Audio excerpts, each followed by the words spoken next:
নমস্কার বন্ধুরা, আমি সুনিতা।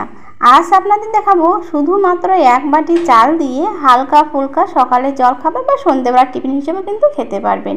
বানানোটা খুবই সহজ আর ভীষণই নরমও হয়। ছোট থেকে বড় সবাই খুব পছন্দ করবে। বাড়িতে থাকা মাত্র এক বাটি চাল দিয়ে ঝটপট বানানো যায় এই জলখাবারটি। ভিডিওটি প্রথম থেকে দেখুন বন্ধুরা, আশা করছি ভালো লাগবে। তাহলে চলুন দেখে নিই। আমি এখানে নিয়েছি এক বাটি চাল, আর চালটাকে কিন্তু আমি 1 ঘন্টা আগে ভিজিয়ে রেখেছিলাম। 1 ঘন্টা ভিজিয়ে রাখলেই হবে চালটাকে, খুব বেশিক্ষণ কিন্তু ভেজানোর দরকার নেই। 1 থেকে 1.5 ঘন্টা ভেজালে চালটা ভালোভাবে কিন্তু নরম হয়ে যাবে। এরপর একটা মিক্সি জারে চালটাকে মিহি করে আমি এটা একটা পেস্ট বানিয়ে নেব। আমি এখানে কিন্তু ঠিক 2 চামচ মতো জল দিয়েছি বন্ধুরা। একটা ঘন ব্যাটার তৈরি করে নেবো, আর একদম মসৃণ একটা ব্যাটার তৈরি করতে হবে। এখানে কোনো রকম দানা দানা ভাবটা যেন না থাকে, একদম মসৃণ একটা ব্যাটার তৈরি করে নিয়েছি। আপনাদেরকে দেখাচ্ছি ঠিক এমনই ঘন হবে।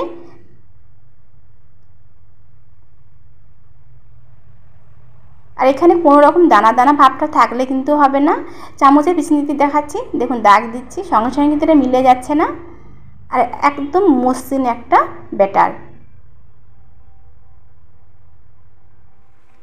আর ঠিক এমনই কিন্তু ঘন একটা ব্যাটার তৈরি করতে হবে। এখানে দেব খুব সামান্য পরিমাণে নুন, আর এখানে আছে গোটা জিরে। জিরেটাকে প্রথমে হাত দিয়ে একটু ঘষে নেব। এখানে আর কিছু দেওয়ার দরকার হবে না বন্ধুরা, শুধু নুন আর দেব গোটা জিরে দিয়ে এটাকে ভালোভাবে ফেটিয়ে নিতে হবে।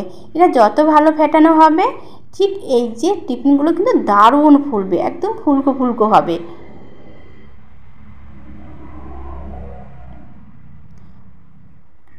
আমি একটা ডাবু হাতার সাহায্যে এটাকে ভালোভাবে ফেটিয়ে নিয়েছি। আর আগের থেকে কিন্তু আমি গ্যাসের ওভেনে সাদা তেল দিয়ে রেখেছিলাম, আর তেলটা ভালোভাবে গরম করে নিয়েছি।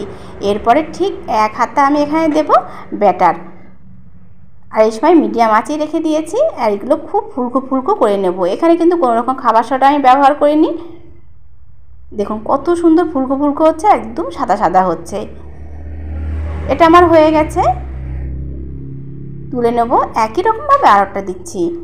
হালকা ফুলকা কিছু খেতে ইচ্ছে করলে বন্ধুরা আপনারা কিন্তু ঝটপট এটা বানিয়ে নিতে পারবেন। আর এটা বানাতে খুব বেশি সময় নেয় না, খুব কম সময়ের মধ্যেই বানিয়ে নিতে পারবেন।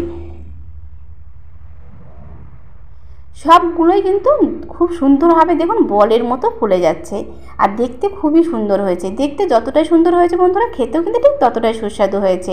খুব কম সময়ের মধ্যে এমনই হালকা ফুলকা টিফিন আপনারাও কিন্তু ঝটপট বানিয়ে নিতে পারবেন। যেসব বন্ধুরা এখন আমার চ্যানেলটি সাবস্ক্রাইব করেনি, প্লিজ বন্ধুরা আমার চ্যানেলটি সাবস্ক্রাইব করার জন্য অনুরোধ রইল। লাইক আর শেয়ার করতে একদমই ভুলবেন না। দেখুন বন্ধুরা কতটা সুন্দর ফুলছে আর কতটা সুন্দর নরম হয়েছে। একটা কেটে দেখাচ্ছি, দেখুন কতটা সুন্দর ফুলেছে। এইভাবে বানালে কিন্তু বাড়ি ছোট থেকে বড় সবাই খুব পছন্দ করবে। আর বাড়িতে থাকা মাত্র চাল দিয়ে কিন্তু এই টিফিনটা বানানো যায় খুব কম সময়ের মধ্যে। এটা কিন্তু সাউথ ইন্ডিয়ার রেসিপি বন্ধুরা, সাউথ ইন্ডিয়া খুবই পছন্দ করে। আর এটা দেখুন কত সুন্দর নরম হয়েছে। আমি হাত দিয়ে মুঠো করে দেখাচ্ছি, হাতের মধ্যে কিন্তু চলে আসছে, এতটাই নরম হয়েছে।